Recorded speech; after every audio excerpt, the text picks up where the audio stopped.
Fred Euling from First United Methodist Church, and I'm looking forward to talking to you folks about some adventures that Hugo wanted me to discuss with you.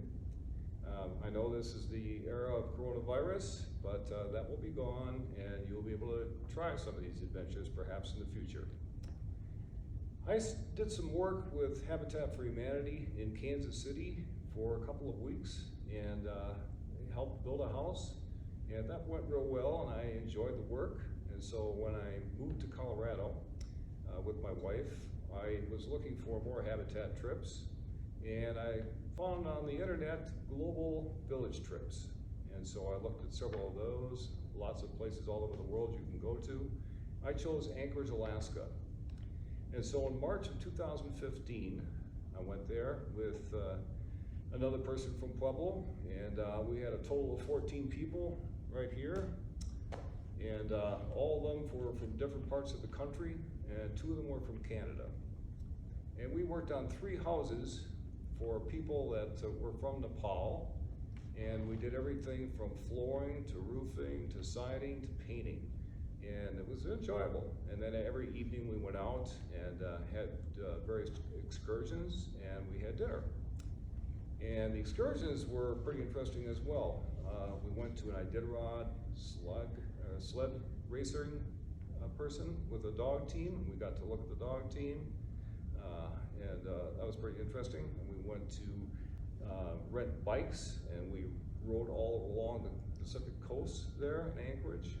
And the last thing we did was we went to a polar plunge. And I don't know if you've ever done that, but it is something else. The weather was raining, cold, and the temperature was 32 degrees water when we went in.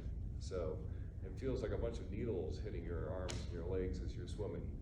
But you have 2 minutes basically to get in and out. And so several of us did it, just a couple didn't.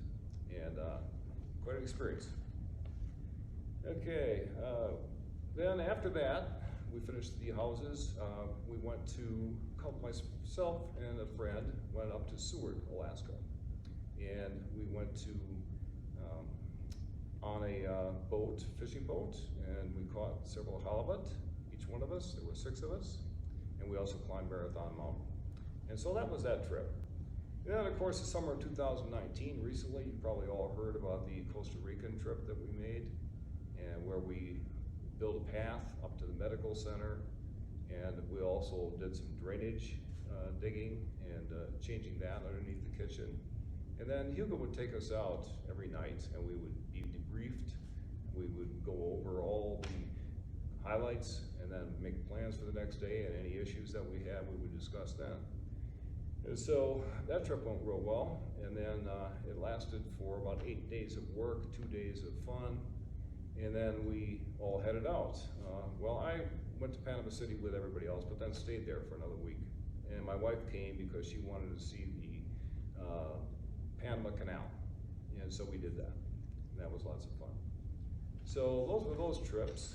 And so then there's one other thing that I've started.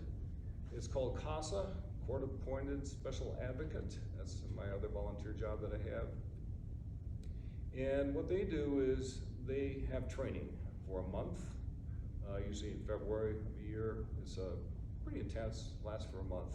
And it's about children who come from backgrounds that have problems, and they want parental guidance, and they're perhaps not getting it, so they wind up in foster care or adoption.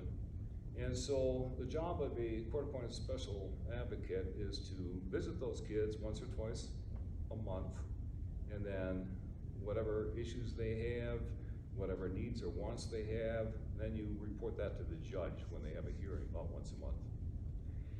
And so that's been interesting. I had a 14-year-old, he's now 16, and he's done well, and he is moving on. They're about ready to make that a permanent placement for him and his sister. And so that's been good. And my wife, Annette, has also enjoyed it. She is taking the training, and she has a baby that she's working with. So I would recommend that. That's something you could do during the coronavirus epidemic. You wouldn't have to wait until after for that. There are people that are doing it right now, as a matter of fact, myself included. Anyway, there's a website called casapueblo.org. And that's all I have. I hope I helped your thinking about what you want to do in the future a little bit. Thanks for the privilege of your time.